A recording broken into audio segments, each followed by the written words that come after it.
Vladimir Guerrero Jr. extension? Bradley Zimmer returns to the Blue Jays once again. A former Blue Jay gives praise to Toronto, and the MLB has returned to Korea. That and much more in this episode of Blue Jays Digest. So without further ado, let's get right into it.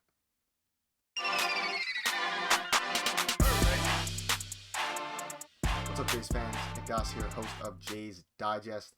We have some news to break down, but before we do, thank you all for the continued support. The videos are doing good. Make sure you keep liking, commenting. Let me know what you want to see down below. Even though the Jays are struggling, let's keep the support up as we are on the road to 1,000 subscribers. So yeah, thank you for all the support, and let's get into the news. The first bit of information we have is a Vlad Jr. extension. So a report came out the other day, a couple days ago there. Source Mariners outfielder Julio Rodriguez is finalizing a deal with the Mariners. The deal is expected to guarantee him more than $200 million with the possibility of earning him as much as $400 million plus. So where this has to do with Vladdy is Julio Rodriguez is a young, up-and-coming star, similar to Vladdy in the sense of age and, I guess, potential. Vladdy's obviously been in the league 3 years longer than Julio Rodriguez. This is his rookie season. But I just want to touch on this because I've been seeing a lot of posts out there regarding Vlad Jr. extension, that we should have extended him and that we should extend him now because lots of the young stars are getting locked up. Fernando Tatis, all the young stars seemingly, besides the Blue Jays ones, have been getting locked up to long-term extensions. So I personally, it's hard to do it now. He's already been in the MLB for a while. It's harder to do an extension now. And there was a report that came out by Ben Nicholson-Smith that locking up Vlad Jr. would cost way more than $120 million guaranteed, which is what Julio Rodriguez got. Totally different price points since Vlad is more proven and far closer to free agency, just 3 years away. Still worth exploring. So at this point in time, I don't see an extension happening. And if it does happen, it will be much more than what Julio Rodriguez got. But it definitely begs the question of if Mark Shapiro and all them are, and Ross Atkins, if they are considering a Vlad Jr. extension. Of course they're considering it, but if they are seriously pursuing it, I think they need to be. He's only going to get more expensive. He's having a down year this year, and he's still hitting. He still has an OPS plus of, I think, 50 points above league average. He's been a phenomenal hitter and a Gold Glove first baseman. So I think it'll cost more than Julio Rodriguez. People need to realize that if they haven't already, which I think most people have. But it's definitely a topic that needs to be further discussed, along with Bo, who's having a down year, a much more of a down year than Vladdy. But potential Vladdy Jr. extension inbound, maybe Mark and maybe they'll feel the pressure from what the Mariners did with Julio Rodriguez, who is a phenomenal player and is really fun to watch.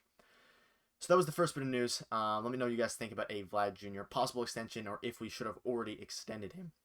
Getting into the next bit of news that broke today, Bradley Zimmer is back with the Blue Jays.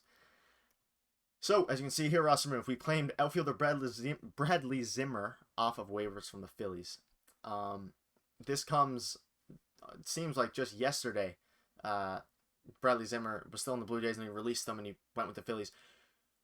So the Phillies released him, which I didn't know, but they released him and we picked him up today. Bradley Zimmer went 4 for 16 with the Phillies and was actually hitting the ball fairly well, I believe with 2 doubles.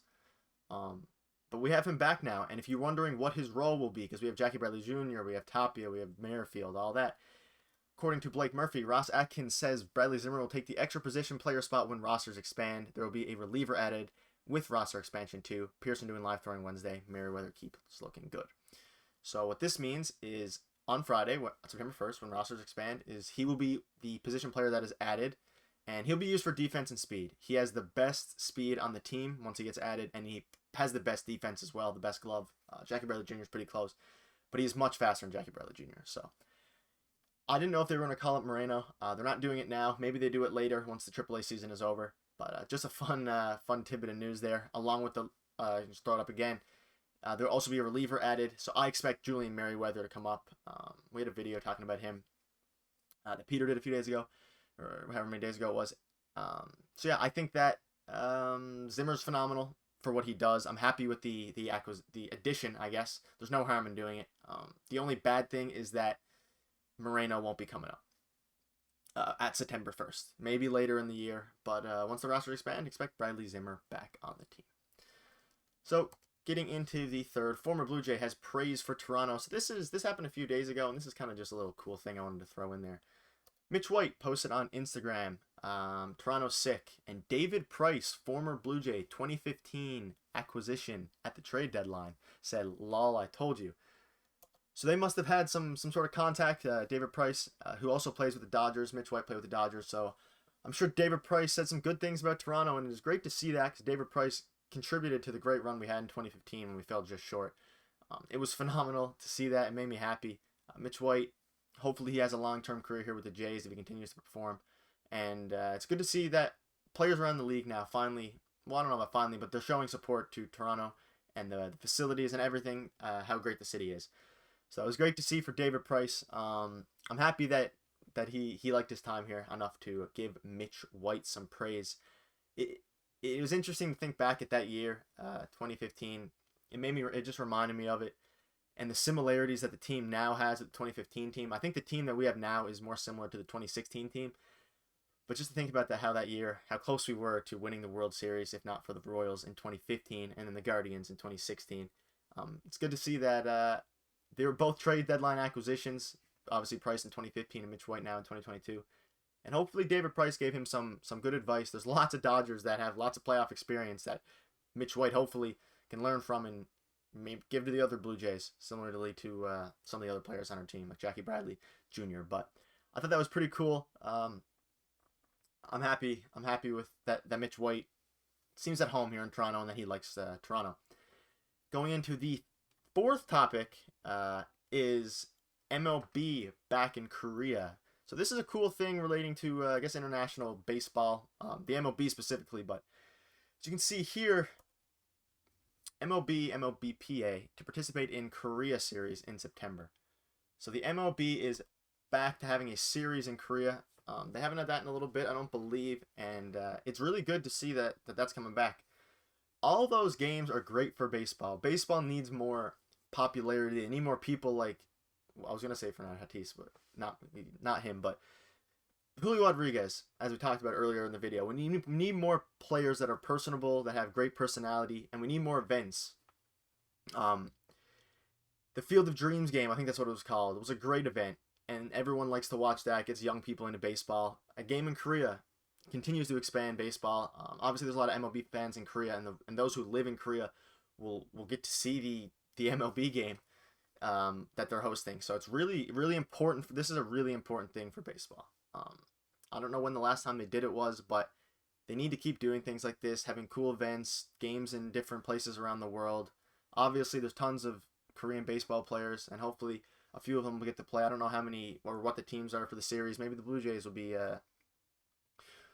able to go up there. I don't believe that's been released yet, but it's great for baseball, and I'm just happy that those things happen because for baseball to get more popular, we need those things to continue to happen. We need more personable players, like I said, and we need more events. If you want to get to like the NBA is obviously huge. They have tons of different athletes. They have tons of different, just lots of personalities. I don't know if the MLB needs to go as far as some of the NBA personalities, but they need to continue to market the game we don't need to change the game, but just market the game and have these cool events and travel around the world and have different teams play around the world, especially now that COVID, the restrictions are lessened in some parts of the world, so that games like this can happen, because it hasn't in a while, and it's really, really great to see. And I just didn't know if you guys, I didn't see that, so I didn't know if you guys saw that, so I'm really happy that that's happening.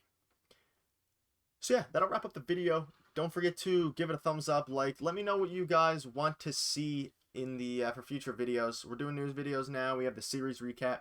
The Blue Jays are currently playing the Cubs, and at the time of recording this video, they are down 2-0 against the Cubs. But hopefully they pull out game 1, and we're gonna have a series recap. Peter should almost surely be back for the Cubs recap. I know you guys like having both of us there for the series recaps, so that's great.